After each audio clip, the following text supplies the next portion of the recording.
Hi, everyone. Welcome, and thank you for joining us today for Workday Chats. I'm your host, Susie McKee, and I'm on the Workforce and Pay Solution Marketing team here at Workday. At any time during this chat, if you have questions or comments, we'd love to hear from you, so please share them in the comments section below.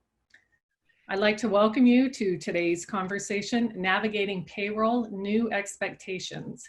And we want to recognize that National Payroll Week is coming up right around the corner. And it's a time when we celebrate America's workers and the payroll professionals who pay them.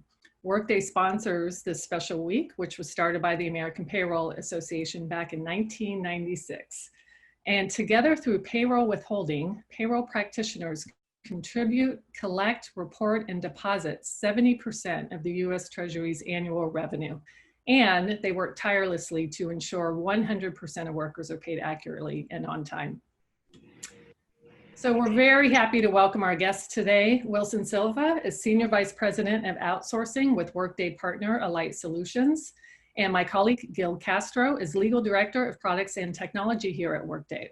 Gentlemen, thank you so much for joining. Glad to be here. If we could start with both of you just telling us a little bit more about your backgrounds and experience. So Wilson, can you kick us off? Sure, thank you. And thank you to Workday for inviting me back. I had a good experience a year ago, and I'm looking forward to this conversation today. My name is Wilson Silva. I've been in the payroll profession for over 30 years. I've been with Alight now for the last 20 years in various roles, but my current role today is managing our global payroll delivery. So I have responsibility for all of our service delivery across the globe. As I said before, I've been in the business both in industry as well as in the services side, specifically here with Alight. So looking forward to the conversation today. Gil? Thanks, Wilson, and thanks, Susie. Yeah, I'm Gil Castro. I am Legal Director of Products and Technology here at Workday. That means I'm an attorney, so try not to hold that against me. Prior to joining Workday, I was a labor and employment attorney by training. And I worked at the employment law firm of Littler Mendelson, where I represented and provided advice and counsel to dozens of large companies on wage and hour issues, payroll issues, and then brought that expertise over to Workday to advise on our products and how our products can better support our customers' legal compliance obligations in areas related to things like payroll. Great, thank you both for those introductions. And Wilson, I think we'll start with you today. You mentioned you were here with us a year ago, and we were in a studio at that time. We were all together. And the topic was how today's workforce is transforming payroll. And we spoke a lot about trends driving change in payroll. And of course, in the last 6 months with COVID-19, payroll has had to grapple with some pretty major changes that a year ago, none of us could have possibly predicted. And there have been a lot of new expectations placed on payroll. So Wilson, I'm wondering if you can take us back from a payroll perspective. What were companies grappling with during those, really the first days and weeks of shelter in place? Yeah, very good. First of all, let me say that I think back during that time frame, when we were discussing many of the issues and things facing payroll, a lot of what we talked about was speed to pay and the method by which our employees would be paid. I think that factor has continued to be a prevalent issue, and I think the pandemic, COVID-19, has maybe accelerated that need. During this time period, I think the top thing that's been on employers' mind is keeping their employees at work and trying to make sure that they get as much net pay as they could in their hands.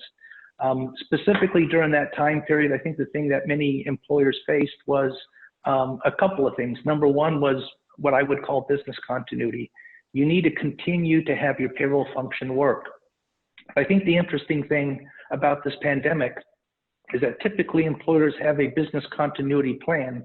And within that plan, you may have options of trying to have work done in different locations. You might try to get your colleagues into a safe place depending upon the issue being a localized issue. Well, what the pandemic displayed is the fact that that kind of a strategy kind of didn't work pretty quickly. And the reason for that is that any place you wanted to go, whether it was in the United States, whether it was global, Everywhere you looked, whether it was other governments, the United States, whether it was federal, state, local, county, all of them were imposing various types of lockdowns or shut-ins. So it quickly became apparent that the only way for companies to deal with that is to adopt a work-from-home strategy. So I think that was probably the first key aspect of it. So employers quickly found themselves in a position of, are all of my payroll colleagues positioned to be able to work from home? Do they have the right equipment? Do they have the right access? Can they access tools and systems that they need to do their work easily from home?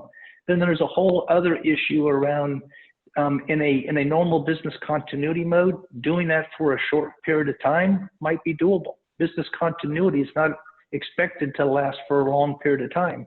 Well, for many people in this pandemic, many people went home around March, and we still find ourselves working from home. So issues start to take place in terms of working temporarily from home. Do you have the right setup? Are people working from their kitchen table? That may not be a long-term solution. So over time, that starts to change into, do they have the right resource? Do they have the right comfortable working arrangement? Can they sit in the seat without getting, stiff back, and all those types of issues? That was number one. Once companies got that established, I think quickly became all the legislation. And I know we're going to talk maybe a little bit more about that. But while that was happening, the government was focused on legislation that might assist employers to make it beneficial in terms of how do they keep people employed. Those two things combined made it very, very busy for the payroll professional. And then maybe lastly, while they were trying to get working from home, while legislation was changing, their company themselves may have been thinking about, what do we need to do within the payroll system as a result of the pandemic? So it wasn't a static situation. There were many changes made to the payroll system, the software, maybe adding an absence plan to track those who were impacted by COVID-19. All of that made for a tough time, and yet a very, very busy time.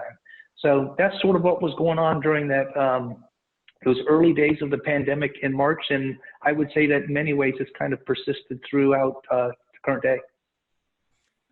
There are sort of some characteristics that you saw between companies that were able to adapt quickly and maybe those that struggled a bit more to adapt? Yeah, I think clients that were in the cloud found it probably easier to make that transition. The things I described in terms of access to the system is easier done when you're in the cloud. And it's not just your core HCM and payroll system, but it's also other tools that you might use in the course of getting your work done. Many companies have case management tools where they take calls, they may take in inquiries from employees. Having all of that easily accessible such that you don't have to make that another part of your move makes it easier. And the companies that were in the cloud, I think, have found that being able to stand up people working from home and continuing to deliver on the functions that they had made it much easier for them. Got it. Thank you.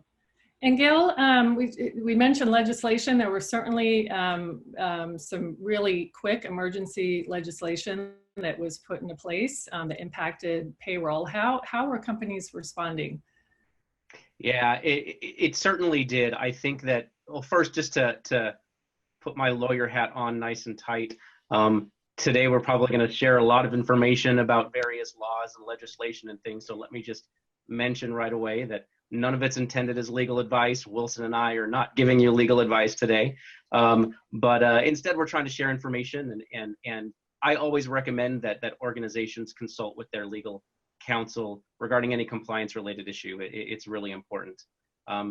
Indeed, our payroll professionals in particular and organizations have faced a lot of upheaval when it comes to legislation in response to the pandemic. I think perhaps two of the biggest ones they faced right away early on were the FFCRA and the CARES Act. Both of these were relief bills that were designed to provide ways to help companies and workers during the pandemic. The FFCRA, or the Families First Coronavirus Response Act, was the bill that back in March created the two emergency forms of leave in relation to COVID: emergency paid sick leave and emergency family medical leave. Great benefit for workers who were affected by COVID, who needed to take time out of work, but still able to get paid. And also a great benefit for employers, because those employers who were required to provide that leave under the FFCRA were essentially not required to pay for it. They got a tax credit through the FFCRA to cover those costs. But this is where things got really sticky for payroll professionals and complicated, is that the requirements of the FFCRA, the way they paid for these costs is through tax credits to the employer's portion of Social Security taxes. And if the employer didn't have enough employer Social Security taxes to cover the leave costs that they had, then they could take tax credits against all payroll taxes for all employees that normally have to be remitted with the IRS.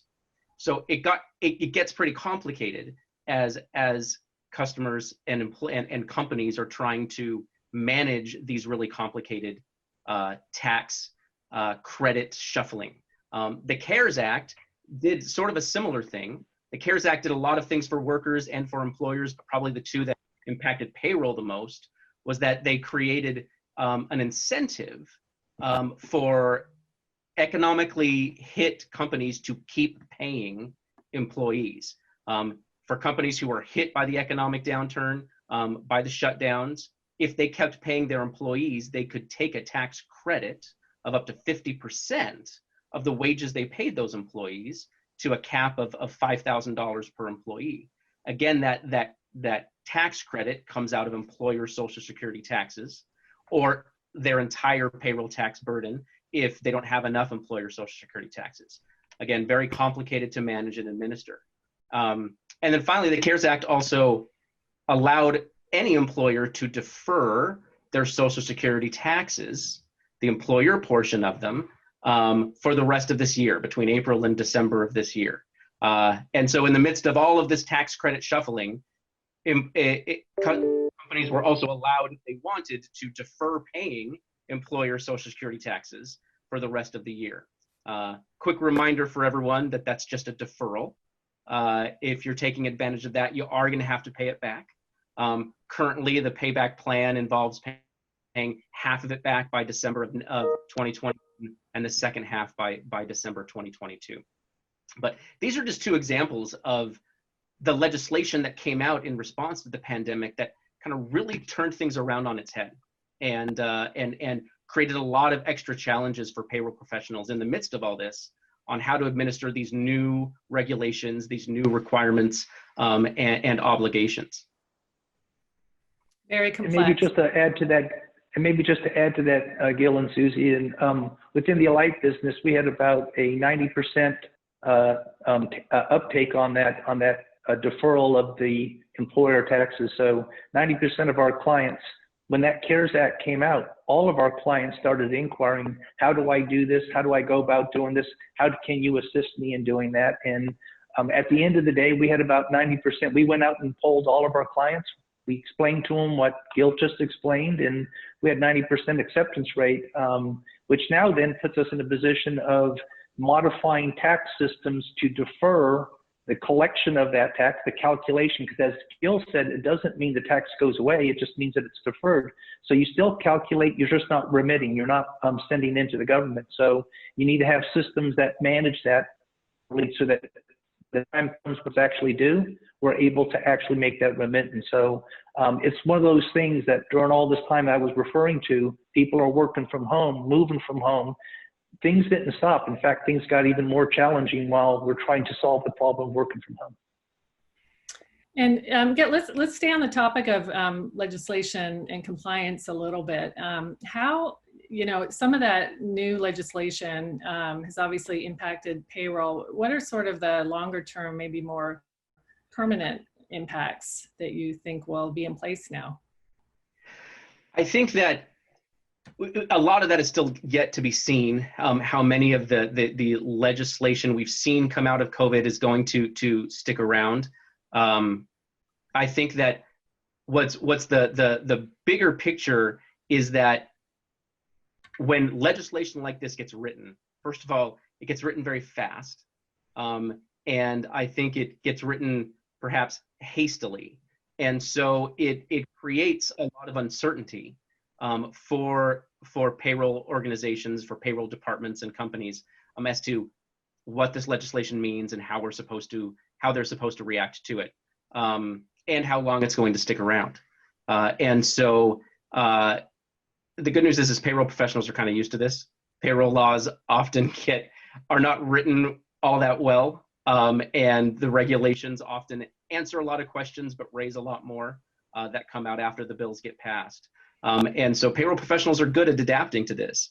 I think that one thing we can take away from this situation is that we are going to see potentially future crises or situations pop up where, like happened in this pandemic, we're going to see fast reactions from the government in an effort to try to bolster the economy, prop up workers, and get through these kinds of situations. And companies need to be prepared to react quickly to substantial changes in payroll requirements and regulations as a result of these kinds of situations. So yeah, Susie, maybe. Go ahead, Wilson. Yeah, if I could just add on, I think one of the interesting things around the pandemic was that state and local taxation might be seeing a shift. I know that there's several states out there challenging the whole notion of non-resident withholding. And the interesting thing is that, and I'm sitting in Texas, so it's not that impactful. But if you're sitting in Ohio, you're sitting in Pennsylvania, you're sitting in places where it's not uncommon for you to work and live in different states.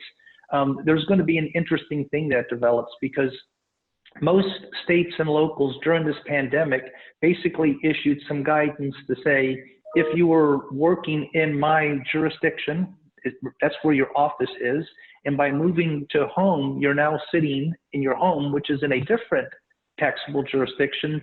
Don't change anything in your tax setup. Leave it as it is, because it's, quote, temporary. I think the interesting thing that will come is, as employers start to think about return to work, how many of these colleagues may never return back to the office? And there's some interesting legislation. I think it's in the state of, the state of Massachusetts, as an example, issued some legislation that may be now being attacked maybe by the state of New Hampshire, because they're a bordering state, where employees who used to work in Massachusetts but now are working from home in a neighboring state, the state of Massachusetts still wants to continue to tax them. So they're trying to shift the notion of non-resident taxation, which I think, to the basis of your question, that could be a pretty foundational shake to payroll professionals who always have understood the general rule of multi-state work in resident state taxation. This could be changing in the time to come, but it sounds like they're being challenged. The state of Massachusetts being challenged in lawsuits. So it'll be something that, as payroll professionals, we'll have to watch very closely in the coming months. I think, Wilson, to add on to that, I think that's a really important observation. I think that both from the perspective of, a lot of states, as a result of the economic hardships that the pandemic has created, are going to see significantly lower tax receipts. And so they're going to be looking for ways to recoup that money into their budgets. Wilson's example is perfect.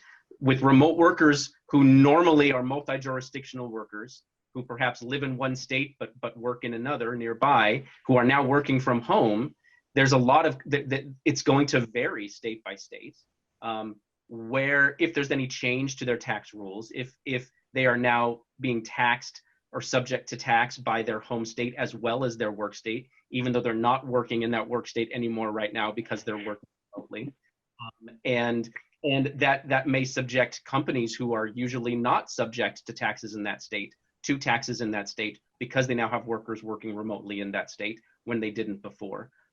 It is certainly creating a lot of uncertainty, and we're likely going to see more of this as this remote workforce becomes more permanent, because we've certainly seen a trend occurring. We've seen announcements from some large companies that they're in the midst of this pandemic, they're deciding to shift a lot of their workforce to permanent remote work.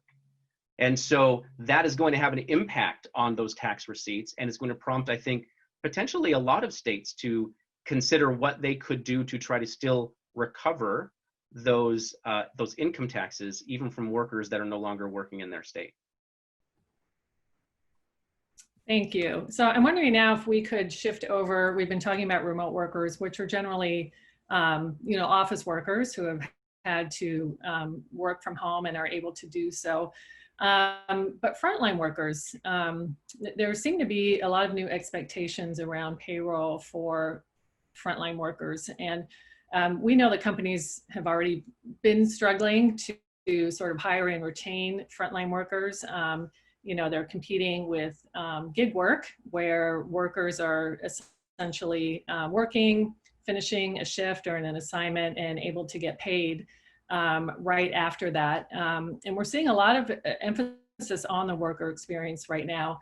Many of the frontline workers, of course, were essential workers, of course, during this crisis. But we're seeing things like giving workers more control with pay on demand, new capabilities like being able to check in and check out safely via their mobile devices. So Wilson, I'll start with you. What are some of the new expectations of payroll are you seeing for companies that employ frontline workers? What's changing there? Well, I think you've hit on a couple of them, but I think maybe at the more broad point would be employers that through the pandemic found themselves maybe in a downturn in the business. And number one, maybe them rethinking what their composition of their workforce is. We've seen a lot of companies, you've seen it in the news, you've read it online, where many companies have had to furlough workers due to not enough work. So depending upon the nature of the business that they're in, some of them found it to be a big rise in their business, depending upon the nature of what they did. Some of them were on the downside of it. But I think for those that were on the downside, I think they found themselves in a very costly position of, how do I manage this large workforce? Furloughs aren't necessarily the easiest thing to do. There may ultimately be, severance costs and so forth. So the pandemic may have caused them to think, how do I think more broadly about the extended workforce, and should some of those gig workers be a component of how they deliver the service they do, the manufacturing that they do, whatever it might be, such that their workforce is a bit more flexible. I think within that, then whether the company has employees for what I would call the extended workforce, contractors, contingent workers, I think it's still important that they attract and retain the best of talent. And I think, as we spoke about a year ago, employers who are starting to think about those things that are important to their colleagues, how do they make the experience of work rewarding? They can build their skill set, they can continue to develop, but at the same time, I think you hit on it in the question around speed to pay. Speed to pay sounds like a very small thing, but it's starting to become a competitive advantage for employers. And so having the ability to have, I worked 8 hours, I have the need to draw down on my accrued but unpaid earnings, such that I can forego having a payday loan. I can forego maybe making a payment of an electric bill that would ultimately be late. And if it's late, I owe more money. So all of this is tied into helping employees become more financially knowledgeable about how best to manage their funds. So I think those are the two big things, having a bit more of a agile workforce, the composition of that workforce, but then treating them, even though there's that line to draw between, can you treat a contractor like an employee? There's always that fine line about what you need to do to keep them separate. But interestingly enough, there's companies, there's one, I think they're a Workday partner, they're called Utmost. They're building software that allows it to be nicely integrated with Workday, that allows you to manage your extended workforce or your contingent worker separately. So it allows you to have that dividing line between employees and contractors, while at the same time providing contractors a little bit of an HR sense, right? I mean, today contractors are procured from a procurement function.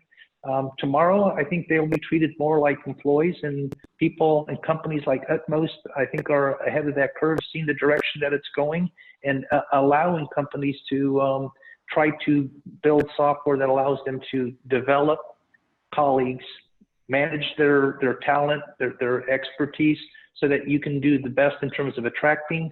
But then also, if a gig worker leaves you, you can go back to them because you have a record of their capability, so that you can try to bring back the best that you've had in the past. And Gil, in terms of compliance, so what are some of the things companies need to be aware of when they're considering things like pay on demand or redeploying workers to different locations? That's already come up already. What are sort of some of the things they need to be aware of, and maybe some of the pitfalls? Sure. So with respect to redeploying workers, yeah, I think we've kind of talked that one pretty well in terms of primarily tax jurisdictional issues. If they're being redeployed, are they redeploying remotely? Does that change their tax jurisdiction? Also note, if they're working remotely in a new state or a state they previously didn't work in, that can also subject them to that state's wage and hour laws with respect to things like overtime, number of hours they can work, meal and rest breaks, et cetera. So some things to keep in mind as your workforce is suddenly shifting to new places. With respect to pay on demand, yeah, this is definitely a hot topic in the payroll world right now. As we have a whole generation of workers coming into the workforce that's used to the era of gig work and sort of instant gratification in all areas of life, including expectations for when they get paid. To add on to what Wilson mentioned, and if any of our viewers are not clear on what pay on demand is, what it really refers to is when a worker wants to get paid all or a portion of their earned wages immediately, or at least before their normal pay date, when they would normally get their paycheck. And it's indeed an emerging benefit that many employers are looking to provide to stay competitive. There are a lot of compliance issues that can be impacted by a pay-on-demand benefit. And let me note just to start that this is a really new concept, both in payroll and in employment law. The law definitely has not caught up on this. There are some regulations, some new laws being considered in places like New York and California, which often tend to lead the pack on wage and hour regulations. But we don't have a clear set of rules or regulations yet with respect to pay on demand. We don't know what laws may or may not apply for sure to pay on demand systems. But a couple of things I can highlight. I think first, I'd recommend that an employer that's considering a pay on demand benefit should look closely at how those payments are going to be made. Even if they're using a vendor to handle the benefit, how does that vendor pay those payments? For example, if the payments are being paid as loans to the employee, that must be repaid at the end of the pay period. There are a lot of laws in various states about loans to employees and whether such loans have to have an interest rate or whether the employer is allowed to deduct loan payments from future paychecks. If the payments are being made as advances on their wages, that can trigger requirements, including things like tax withholding. Are the payments simply being made as a true payment of your wages to date? If that's the case, that can trigger things like needing to provide a full payslip with that payment. And so there are a lot of things that need to be taken into consideration that depend on what type of payment the pay on demand is actually taking the form of. Additionally, I would say employers should make sure that whatever pay on demand system they're using or vendor they're using, there are adequate protections in place for overpayments. So that would be where an employee takes more in an on-demand payment than it turns out they earn in that pay period. And then you have this horrible situation where the employee's been given too much money and there's not enough in their check to cover it. And that can really be impacted by mandatory deductions that are coming in the paycheck, like things like garnishments or student loan liens or child support payments that suddenly reduced the amount of income that was expected on the paycheck. There are many states that have laws that restrict or even prohibit employers from automatically recovering an overpayment to an employee through a paycheck deduction.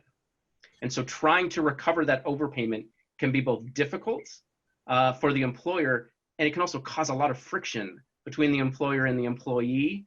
And so these are all important things to look at when you're considering adding this kind of benefit. Thanks, Gil. So lots of complexities there too. And thank you. I think you shared a lot of really good insight of kind of some pitfalls as well that companies need to be aware of and look out for. So let's switch over a little bit now and talk about some of the ways that technology is helping payroll to be adaptive and ready for change. And I know, Wilson, last year we discussed a little bit about how technology is actually driving some of the change that payroll practitioners are kind of having to grapple with and driving some new expectations around payroll. But what are some of the ways technology is helping payroll to be adaptive and ready for change? Yeah, I think on that topic, automation is probably the key. I think we talked about that quite a bit a year ago. I think it continues to be another one of those hot spots. Machine learning, artificial intelligence is equally important. But I think as we talked about the pandemic, and when you find in many cases an employer that may have done all the other things that are right, they're in the cloud, they have good processing, they have good documentation. But for a lot of smaller employers, you may have a payroll team that's only 2 or 3 people big. And with the pandemic, one person being out definitely requires someone else to step in. A person could either be impacted by COVID-19 or they could have had family members. But we saw a lot of the stuff about having to be in quarantine from time to time. So the point I would make with that is that to the extent that you have more automated processes, clearly streamlined, and you need to have them documented, it allows for others to more easily step in and make sure that the critical function of getting payroll out the door can be done. I think automation helps with that.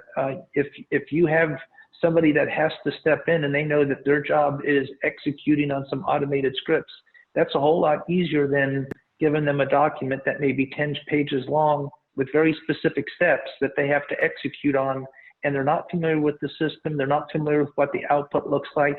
They may not be able to detect whether what they're doing is right or not. So automation, I would say, it's a good thing all the time. It's a thing that all employers should be focused on. AI, if you think about the direction that AI is going in terms of within the payroll process specifically, about using artificial intelligence to detect anomalies in a pay run. If you think the power of the anomaly detection, such that if your SME, your subject matter expert, couldn't be participating, it sure is a whole lot more comfortable knowing that somebody who's executing the payroll, when you have AI in place, it's doing a lot of the work that the subject matter expert did historically. They're the ones that are looking at a lot of data, looking at a lot of reports, trying to identify any inaccuracy before they complete the payroll. When you have AI that's using historical data, searching for anomalies in the payroll run, you're more likely to be able to hone in on the things that need to be corrected much more quickly, much more accurately, and through the use of less expertise. So AI, automation, all of that is a wonderful thing to continue to be pursuing.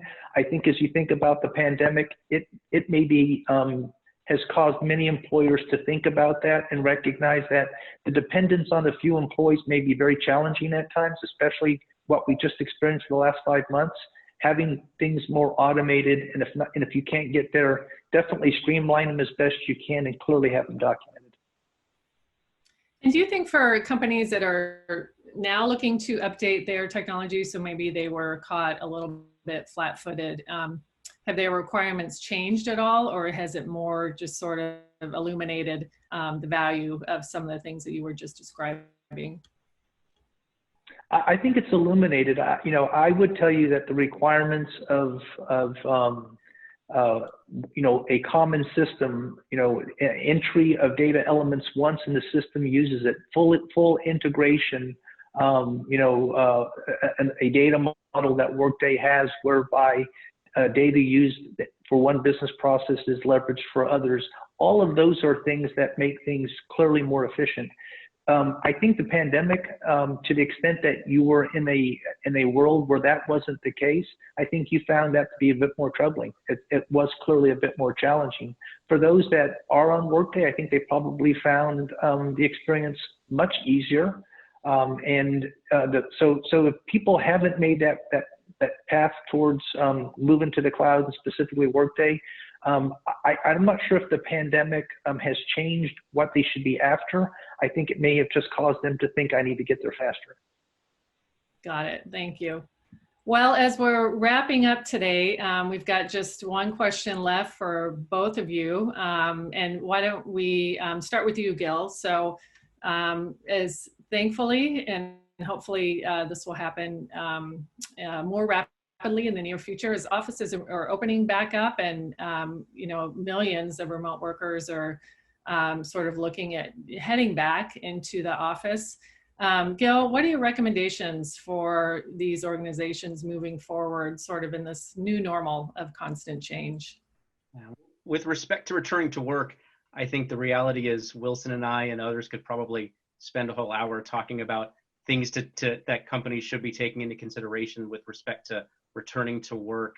My short recommendation is for organizations to put together a very careful return to work plan, and that you involve your legal counsel in developing that plan. There are a lot of legal implications involved, everything from privacy issues regarding medical screenings to wage and hour issues regarding bringing back furloughed employees or employees who have been on extended leave, tax issues like we've talked about today with employees who have been redeployed or been working remotely for a while and now coming back into another jurisdiction. Mind you, all of these things are manageable, but they're best managed with the advice and assistance of legal counsel, so all those issues can be spotted and a plan can be put in place for how to address each of them.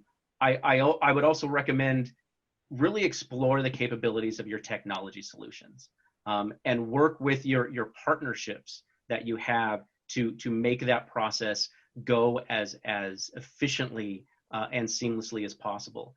I think an example of this is when this pandemic hit, when this new legislation started coming out. Here at Workday, we very quickly put together a COVID-19 hub on our community platform for our customers, where we could post all of the information that we were receiving from various regulatory agencies and legal counsel that we consulted with regarding these new laws and how to react to them. On that community platform, we posted recommendations and solutions for customers on how to react and address these things. And I think a similar approach should be taken with respect to returning to work. Gather that information that you can so that you know all of the different things you need to address, and leverage your technology partners who can help you with that. Thanks, Gil. How about you, Wilson? What are some recommendations you may have for organizations kind of moving forward in this new normal of constant change? I think Gil hit on the key ones around going back to the office, all the things that employers need to consider as they bring colleagues back into the office. I think there's the flip side of that. I think there's been a lot of work done. Many companies have been surveyed. I think Gil made reference to many that you see in the news where returning to work may not mean ultimately returning back to the office. Many will continue to work from home. And I think for those that continue to work from home, you have a couple of other challenges.